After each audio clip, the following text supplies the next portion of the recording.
Howdy folks, Jim coming at you again. Absolutely beautiful March day.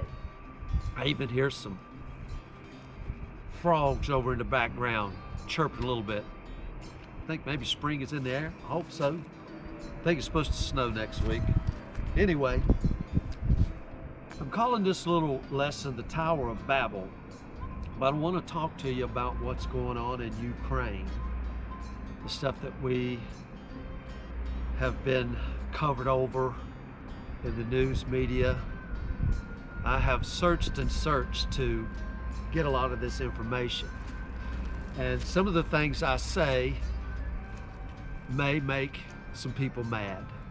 But that's okay. The truth must be said. And I want you to understand, I got my Marine Corps hat on. I love this country, not where it's at now, but what it has stood for. I would still fight for it to this day. Make no mistake about it. I want you to understand that as I go in to tell you these things, because some people are going to take this wrong. And that's okay, but if we're going to, you shall know the truth shall make you free. So let's get into this. So what's happening in Ukraine? How did we get there? What does it mean for us? I got these notes wrote down. These sanctions that they're putting on, they are removing Russia from the SWIFT system. That's a payment system. And I got news for you, they don't really need it.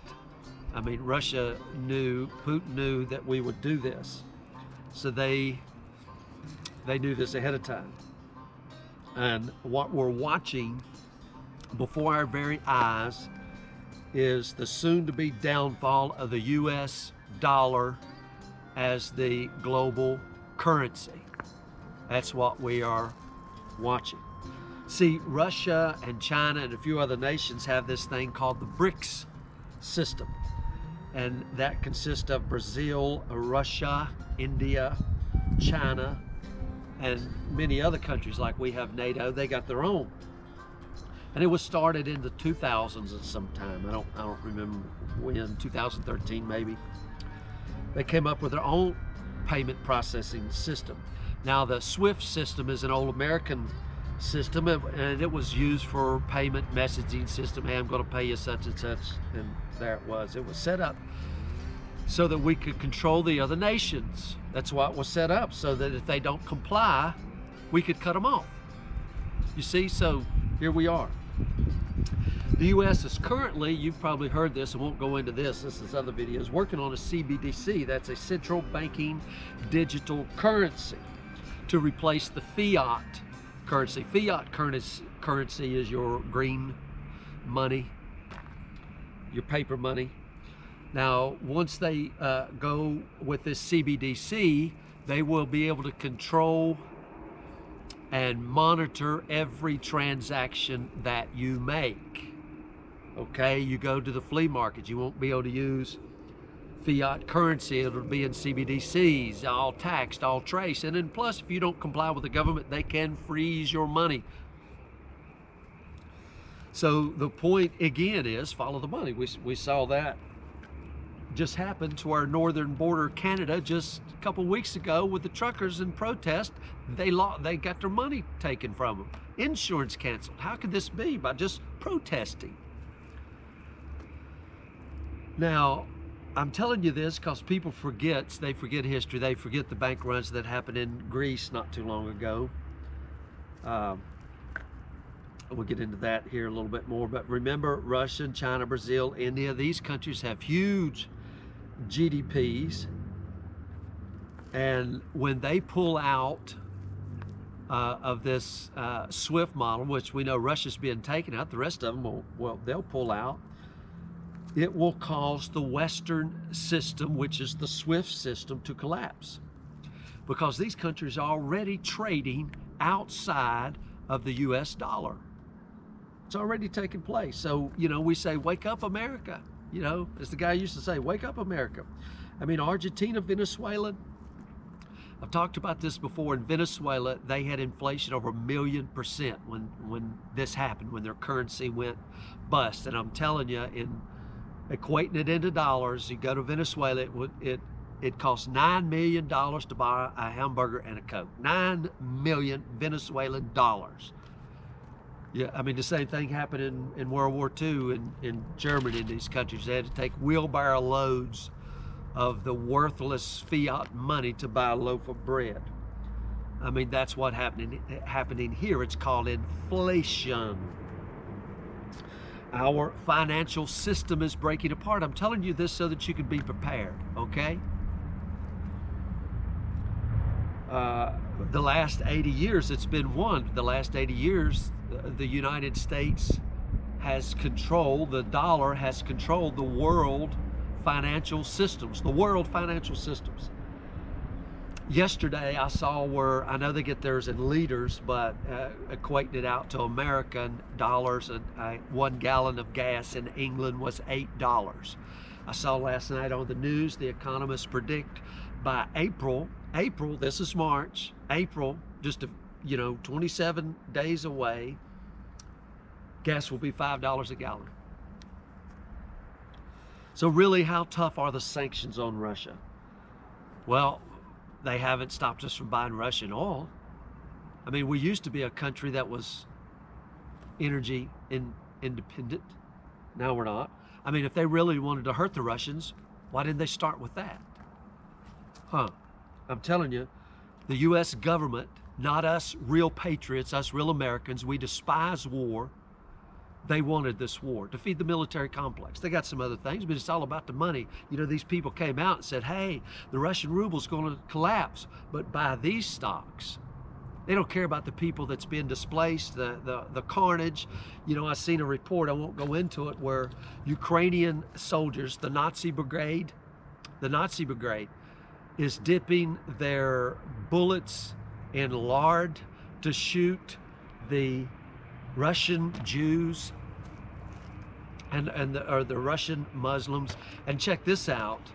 Facebook was saying you can't have this Nazi propaganda on Facebook unless you're fighting the Russians. So they have allowed this Nazi group from Ukraine to promote and recruit on Facebook. Imagine that. How much propaganda? I mean, it's crazy. It's like we're living the live edition of the Hunger Games. We used to kid about it, but watch, you're seeing this go on. Ukraine, I say Ukraine is the arena. Biden is President Snow, and you think, well, Snow was a smart guy. No, he is being played too. I mean, we've been watching all the news. I can get from all sides, independent investigators, reporters, everywhere. I mean, Trump goes to investigate what's going on in Ukraine. He gets impeached. Everything they tell it, how much was it with all we heard was Russia, Trump collusion with Russia and all this other stuff. And he goes to investigate and he's impeached. I wonder why. I mean, we know the connection with President Snow, Mr. Brandon and his son with the Ukrainians. And our own State Department is and has been funding that Nazi group in Ukraine. Our State Department. They'll fund anybody. Unless, you're the ones they left you behind in Afghanistan. We left $80 billion of military surplus, military high-grade weapons in Afghanistan, plus 13 dead, plus all the ones we left behind. Thank you, we'll never forget. That's our State Department, right? They're funding this Nazi group. I mean, can you really believe that our own government, our own media would lie to us? I mean, you guys ever heard of Osama bin Laden? Remember that guy, this terrible terrorist that blew up the towers? So they said, you know how that guy started? We funded him. We funded him. The United States government funded him, and then when he wouldn't do what we told him to do, then we called him a terrorist. I wonder why these people turn on us, okay? I told you they've been speaking against that Ukrainian Nazi group. I wonder how they got funded. Remember that missing $7 billion that President Snow was in charge of over there? And maybe the Burisma Bank was used to launder that money. Maybe, I don't know. You can tell that. The news tells us all the time, we're getting this stuff, how the Russian troops are stalled. You remember the Iraqi war, and we said that was the easiest war. When we went into Iraq, was going to Baghdad, and I mean, easy war. It took us 2 weeks to get to Baghdad. It's taken the Russians 1 week to get to the city of Kiev. I'm just saying. And then you remember we talked about that Ghost of Kiev fighter, which was shown to be video games. It was all lies. And then I found out this morning, you know, the brave soldiers that was on the island, and when the Russian ship come through and told them to surrender, and they said, screw you. That wasn't what they said, but they said, screw you. And then the tale was told to us they died in some heroic fashion. They didn't die. They didn't die in some heroic fashion. They did say screw you, but they didn't die in some heroic fashion. It's all lies, all made up. Now this war, as all wars, I said again, are tragic. They're atrocious. I can't stand them. And what do? We send in the intellectual genius, Vice President Snow, otherwise known as Kamala. She's the one that's also in charge of the southern border. I mean, come on, we're at war here. Putin has said for NATO to stay out of Ukraine. Simple, stay out of Ukraine. She goes and she encourages Ukraine to join NATO. Putin was not going to allow NATO to come into Ukraine and set up nukes on his border, like Turkey and Syria. We'll talk about that some more here in a minute. Tucker Carlson, I love old Tucker, he said it's government by the dumbest. What a quote. That should be written in stone somewhere. Government by the dumbest. You go, Tucker. Lindsey Graham, he's another one of the dumbest. He's calling for the assassination of Putin, Vladimir Putin. Now, is that what you would call diplomacy? Is that what you would call the sounds coming from a Christian nation? Everybody says we're a Christian nation, we're all of this other stuff. We're a republic under God we trust, and its own senators are calling for the assassination of other people in countries that are in charge. Maybe it's because our government has a history of doing that. We'll get to that here in a minute too.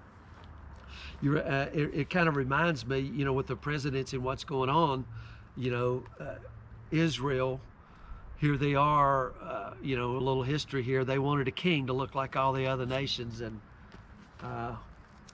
God gave them Saul.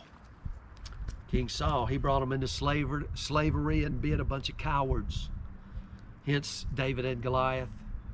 But here in America, you know, they just had to have President Snow and Kamala. Here you go. So why did Russia invade? Let's get to it. What's this have to do with the Tower of Babel? And we'll give you this to you briefly here. Now this is coming to you from reports outside of the United States and its media.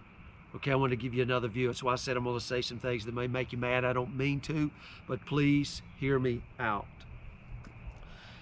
They say, these people from outside, from these other countries, say if you have a friend like the United States government, you don't need enemies.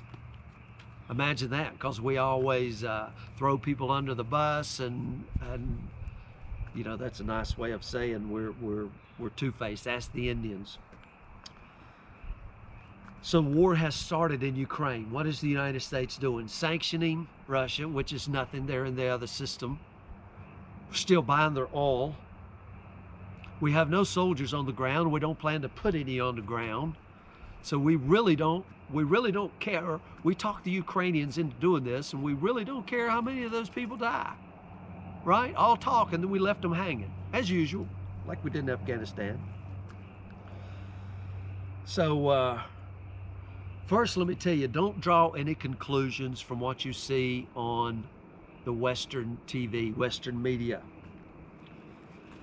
This issue is much deeper and very personal for Russia.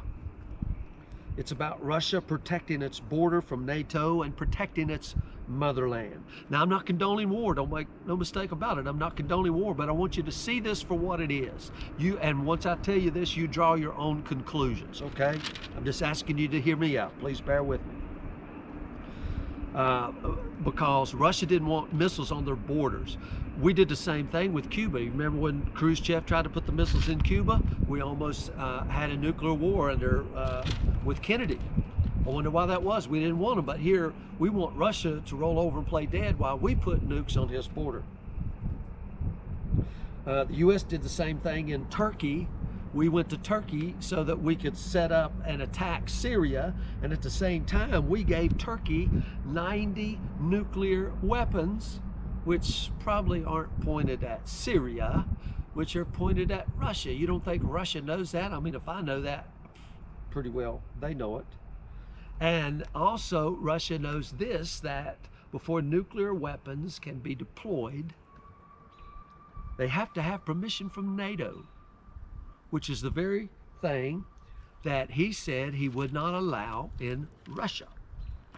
Now, the problem in Ukraine and Donbass has been going on for 8 years.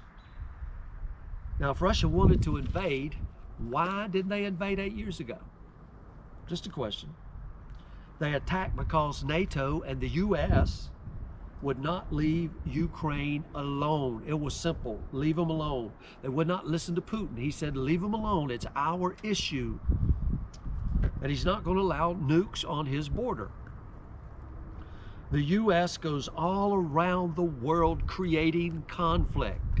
It's what Eisenhower warned us of in his departing speech as president. He warned us of this giant military complex that always has to feed on war. Russia says stay away from Ukraine. Simple demands. Now, the Ukrainians, President Zelensky, they thought America had their back. Do with whatever they want. Now they're all alone and nobody is coming to help them. We started the war and we shoved them off into a fight with Russia, a superpower. They're going to get their butts kicked. Thousands upon thousands are going to die, be displaced, dismembered, blown to pieces, and we left them all alone. It's pitiful, isn't it? It's pitiful. The real cause of this war is the United States government. Now, it was Russia and Ukraine's matter. We shouldn't have gotten involved. Many will die. And it'll only stop when Russia takes control of Kiev. And Russia knows if they don't take hold of Kiev, if they take hold of Kiev and they turn it back to Ukraine, they'll have to do this again tomorrow. Because the U.S. won't leave them alone. Russia says they're going to put a stop to us once and for all. Now, I know that it's been told us Ukraine is a democracy. They're a democracy just like the United States. Well, they are not. You think they're a democracy and they don't want to be controlled by Russian dictatorships. Listen, not all democracies are the same. There's many versions of democracy. Theirs is called liberal democracy. Russia has its own model of governance. They're not under a dictatorship either. I'm going to get to that history right here in just a minute. But if we're feeling bad for the Ukrainians, we also have to feel bad for these countries the U.S. was involved with overthrowing their government. I'm going to read these off. You wouldn't believe the list here. I'm going to read these off. You can check this out yourself. China in 1946, America was directly involved, either overtly or covertly, overthrowing these governments. China, 1946, Korea, 1953, China again in 53, Guatemala 54, Indonesia 58, Cuba 1960, Guatemala 1960, the Belgian Congo 1964, Guatemala 64, Peru 65, Laos 1964 to 1973, Vietnam 1961 to 1973, Cambodia. 69 to 70, Guatemala again in 69, Lebanon in 84, Grenada 84. You hear that plane flying over. I don't have a personal mic. Libya 86, El Salvador 81 to 92, Nicaragua 81 to 90, Iran 87, Libya 89, Panama 90, Iraq 91, Kuwait 91, Somalia 92, Bosnia 95, Sudan 98, Afghanistan 98, Yugoslavia and Serbia 99, Afghanistan in 01, and Libya in 2011, and now in Ukraine. That's what we've been involved in, overthrowing their governments so we could, you know, keep the one world government. The reason you don't feel bad about those countries is because the media sold you on it and told you they were all terrible, terrible, terrible people. You didn't meet any of them. You never met a one of them. That's what we were told. See, Ukraine used to be part of the Soviet Union. And I just want to give you a little bit of history here. Russia has given them over $250 billion in support. And the Ukrainian government, now listen to this, was caught stealing gas from Russia, natural gas. Now Russia was giving the gas to Ukraine at subsidized rates because many of the people in Ukraine are old and very poor. They couldn't afford it, so they're giving it to Ukraine at a subsidized rate. Well, the Ukrainians were not giving it to the people who were supposed to be getting the gas. They were reselling the gas at a huge profit to other enterprises. Hence Burisma, hence President Snow and his son. You get what I'm saying? So Russia felt betrayed by Ukraine. And in 2014, the Ukrainian protest, that Euro protest, whatever it was basically a coup, which was funded by your favorite president, Barack Obama.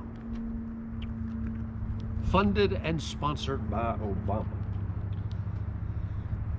I want you to understand this. Ukraine is not a sovereign country. Its fate lies either with the West or with Russia. It cannot stand on its own. That's what it means to be sovereign. Sovereign is a fancy word they use, like Israel's a sovereign nation. Israel's not a sovereign nation. We pull out support from Israel, it'll be collapsed by 4 p.m. this evening. Sovereignty, peace, those are fancy words. It's not. The U.S., the United States, has given Russia its word many, many, many times that it would not expand, NATO would not expand to the Russian borders. But guess what? We did it anyway. And we continue to interfere in all these places around them with foreign aid and all this other stuff. The real war is between the West and Russia, and Ukraine is the springboard through which U.S. wants to threaten Russia militarily. So Russia invaded. Russia invaded. Now let me give you a little history lesson. This is the part, again, it may make you angry. I hope not. Bear with me, please. Communism took over in Russia. It began in 1917. They became the Soviet Union in 1921, and they lasted or 1922, and lasted until 1991. Up until 1917, they were the Russian Empire under Nicholas II. He was the last emperor. They were capitalist. In 1917, you had a Russian Civil War led by the Bolsheviks, who took control. The Bolsheviks were far-left Marxist followers. Their aim was to destroy capitalism and create a socialist society. They didn't believe in culture. They didn't believe in religion or in the ideal of a nation, its heritage, any of that stuff. They wanted to wipe all of that out. So Stalin took over, then Nikita Khrushchev, then Boris Yeltsin, and they all, for the last 70 years, have destroyed the Russian culture. In 1991, the Soviet Union collapsed, and the West started preaching that they had destroyed communism. It was the end of the Cold War, was seen as a victory over democracy over communism. We won, we're shouting it from the rooftops. So communism was associated with a dictatorship. And yes, it has a dictator, that is for sure, but at the ground level, the communist ideology takes birth from radicalization. Listen to what I'm telling you, radicalization. You need a breeding ground to get this thing going. You need to charge the people, you need to get them opposed to something, get them all fired up. It could be against culture, it could be against government, it could be against religion, and then emerge as a viable political option. There it begins. And what do they say? They come at us all the time, elect me. And we'll put this fascist down. They come at us with all these words, these fascists, these white supremacists, all of these things that we've been called. We're American people. I'm not a white supremacist. I'm a daggone country boy who lives in Virginia that works every day for a living, loves my family. I want the best for my family, I want the best for my friends. No matter who they are, I don't care what culture they are, what color they are. I mean, come on, these are things they're trying to pump into us. This is the ideology of communism. You see the same ideology in workers' union. The workers' unions, listen, the worker union pits the union workers against the establishment. It's us against them. It's the same ideology. I mean, you see it right there. Anti-establishment. Plug words. You know, I mean, I'm pretty common folk. I never heard of the word oligarch until here recently. Now everybody's an oligarch. I said, what the heck's an oligarch? Sounds like something off of the Smurfs or something, an oligarch. I had to go look it up. Somebody who's rich with a lot of political influence. I wonder who that is. And now they want to call us white supremacists and all of us white people and blue collar people oligarchs and white supremacists and all that. And I'm thinking Nancy Pelosi's made $200 million by doing insider trading, and she's Speaker of the House. I wonder how Joe, President Snow, has all the money he's got, who's never worked a day in his life, has been a senator for 50 years. What about Bernie? How did he get all his money? I mean, these guys never done nothing. They're the oligarchs, but they want to come at us and get you all radicalized. Look at this country over the last several years. They've been radicalized. They come at you and say, now listen to this. They come at you and say, you're poor because that person's rich. So we're going to increase minimum wage. I'm going to tell you what, you know, I got a letter in the mail that, you know, the state of Virginia, it'll be $15 here before long. Well, I know I used to be able to go down to McDonald's and buy me a little combo for $5, and I went down there the other day and it was $9. I went to Subway and bought me a sub and it was 11 or 12 bucks. But I am poor because they're rich. You see, they want us anti-establishment. They want division. They want it. They want to create this victim mentality, which they have done so elegantly. It's so subtle. You know, Paul, the apostle, warned us of the subtleties of the devil. You don't even see it happen. You don't even know what's happening.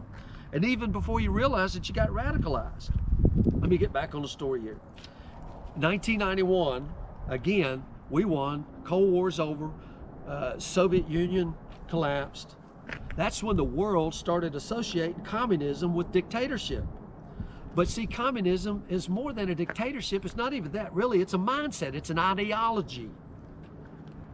An ideology. See, communism destroyed 70 years of Russian culture. And now that same ideology has moved to the West. Us, we're the West. You see it here. You see it in Canada.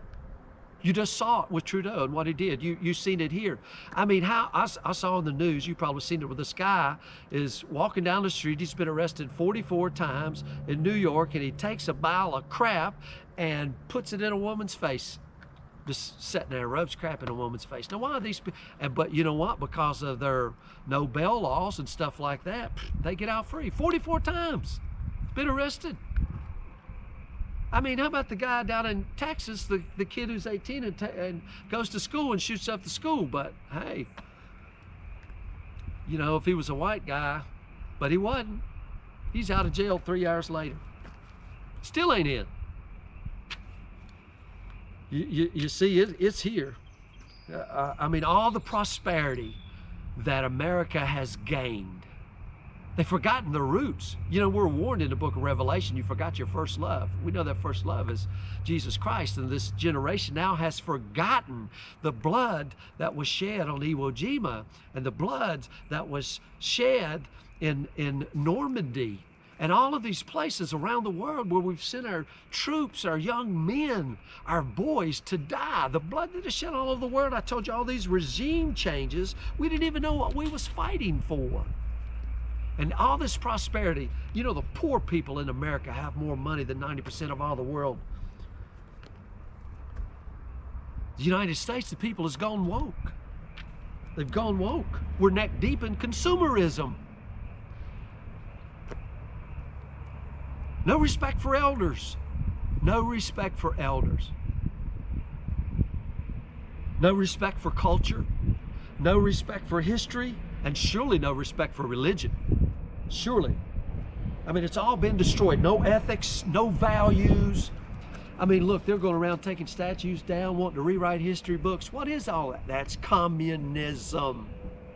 What left out, you know, there's an old saying, well, it's right in the Bible, that, you know, the house was clean, come in swept and garnished, but that house took 7 spirits worse than the last.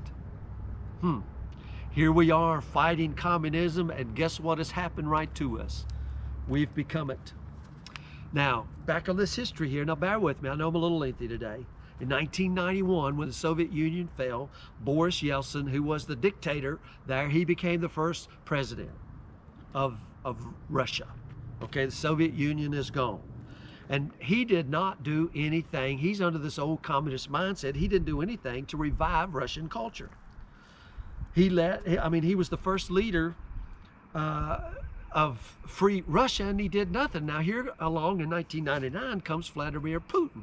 He's the first leader in over 70 years to revive Russian culture, bring back religion. Ask anybody who's done a mission trip to Russia.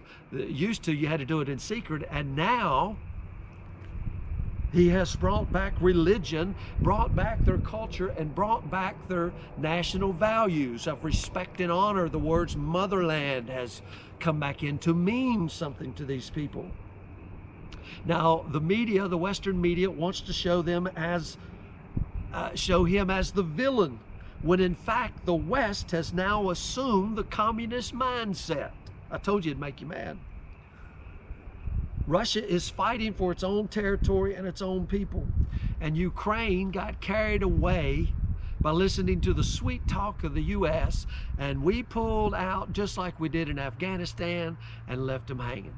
It was a Russian and Ukrainian issue. Russia would have never invaded. These people would have never died. They would have eventually worked it out, but we caused this. Now, I told you I wanted to call this the Tower of Babel. I just want to briefly, you remember the story, these people after the flood, they had all gotten together, they're one language, and they build this giant tower, they say, to reach heaven. What their mindset was, is they wanted to replace God. They wanted to replace God with their own system, their own government way of doing things. And because they were all of one mind, God went down and destroyed the Tower of Babel.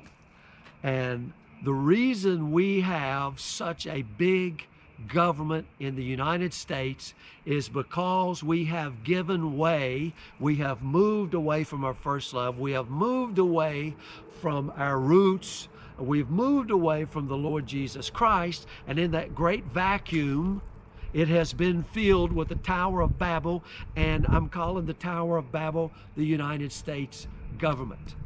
The United States government that has its hands and fingers and tentacles in every part of the world. And guys, I'm just telling you, it's not because I'm some prophet, it's just history. History repeats itself. Whenever the thing gets so big, you remember in 2008, Obama said this. He said, they're too big to fail. That's really a wrong statement. The statement should have been, they're so big they have to fail. And as my daddy used to say, you get too big for your britches. America has gotten too big for the britches. And this government and this wokeism and this communist mindset, it must fall. Things may get rough, guys. Things may get rough. That's the reason I tell you, I'm trying to prepare you for what. We've seen famines come in the land all through history. Famines and government changes and all that stuff. But I'm telling you what, the gospel of the Lord Jesus Christ will prevail. The kingdom of heaven will prevail, and we'll continue to march on. And I see it as a great opportunity, because when the people fall and their government and their idol worship ideology, when that all fails, they're going to come seeking something. And we'll have the good news. I think of the guy who, he said, "Whom seek ye?" He said, "We seek Jesus." And Jesus stood up and said, "I am he." And they fell over backwards. "Whom seek ye?" We seek Jesus. "I am he." And they fell over backwards. Moses says this as the ark set forward. I'll leave you with this. I may have said it on the last one. I don't know. It's worth saying again. In Numbers chapter 10, when Israel set out, the armies of God set out, he said, "Let God arise and let his enemies be scattered." I just can't get over that. That's a good one. Let God arise and let his enemies be scattered. Again, guys, a little history. I hope it didn't make you mad. I wanted you to hear the truth as best I could give it to you from all points. And if you feel like sharing this thing, share this video. Put it out there. I don't care. They may take it down. Who knows? I'm a small fish in a big pond anyway. But anyway, think about that. And as always, God bless you all.